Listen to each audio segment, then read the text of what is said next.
ډیپیو صاحب راغواړي او به زه ډیپیو صاحب ته دا ریکویسټ کوم دا مشران نن د پرون هړتال تېر شوی نن سنډې د ټول خپل کارونه خپل روزګار یې پرېښود د 2 ګنټې دلته انتظار وکړو نو مطلب دا دی چې ګوره بیا دا مشران راویستل او د خپل د دې دا راوتل بیا ډېر زیات خطرناکي دا چې دنیا الله پیدا کړې ده نو دا برادري پکې ده.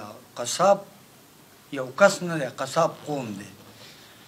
قصاب چې دی دا د ډیویژن سره هم تعلق ساتي، دا د صوبې سره هم تعلق ساتي، دا د آل پاکستان سره هم تعلق ساتي.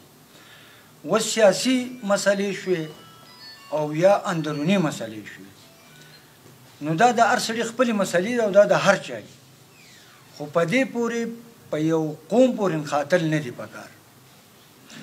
بل د قصاب په باره کې به درته زه دا څه ووایم چې زموږ دا مشران صاحبان ناستې دي په هر څه پوه دي. د دنیا په قومونو کې د دنیا په برادرۍ کې د قصاب منګې رحمدله قوم نشته، د دې منګې یار دوست میلمه دوست قوم نشته. بهترین خلک دی، ښه خلک دی، یې به پکې کمزوری خلک به پکې وي خو ټول به نه نو ټول خلک ټارګېټ کول د یو کس دپاره نه دي پکار. ځکه چې موږ مزدوران یو په روډونو ناستو ځان له مزدوري کوو خو بېعزتي خپله نه کوو، د بېعزتۍ نه به څنګ کوو او عزت طرف ته به ځو. که د چا خپلې اندروني سیاسي او اندروني مسلې هغه دې ځان له کوي او موږ چې یو موږ مزدورکار یو نو زمونږ قوم زمونږ خاندان دا به څوک نه ټارګېټ کوي.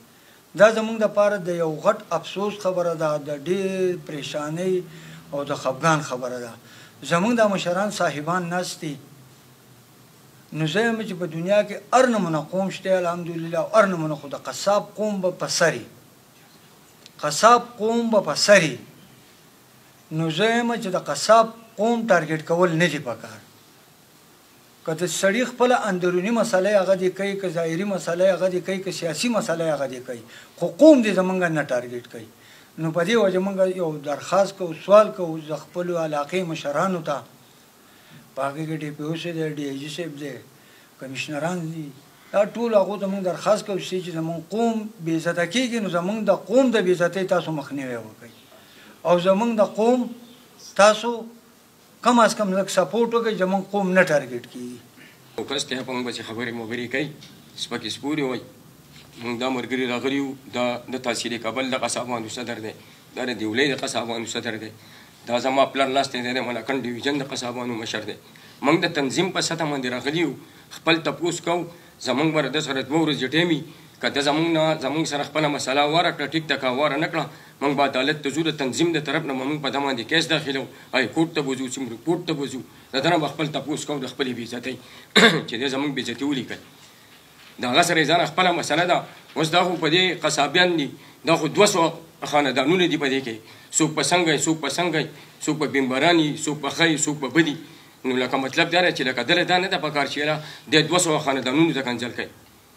د هغه سره د خپله مسله ده، د هغه سره روبرو خپله مسله واره که کنځل ورته وکړه، کښېنه ورسره عدالت ته پې لاړ شه، ډي پي او له پې لاړ شه، پریس کانفرنس پسې وکړه. نو لکه مطلب دا دی چې لکه د دې خبرې به هغه زموږ نه باقاعده چې څنګه په فیسبوک ورکوي او په موږ پسې دا سپکې سپورې او کنځل کوي، دقسې به په دې فیسبوک باندې ورکوي. زموږ نه معافي غواړي، زموږ نه مشران معافي غواړي. که فضل حکیم قصاب دی خو هغه خدای پاک ورځ ورکړې ده، د هغې دا مطلب نه شو چې موږ ټول قصابان په دې موږ کنځي او دغه کوي به خرابوي به یو. دا خو داسې یو خبره ده چې کنځلو ته جوړ نه یو. که څه خبره اترې د هغه سره ذاتیاتي هغه مخکې دی په خپله ورشي، خپله خبره دې ورسره وکړي، دغه دې وکړي. موږ د دې کنځلو باندې خفه یو، بې تابعیتو دا ټول زموږ ملګري راغونډ شوي دي او موږ د دې پر زور مطالبه کوو چې دې کنځلو ویلو د دې سپکو سپورو نه دا سړی خلاص شي او زموږ نه لاس وینځي.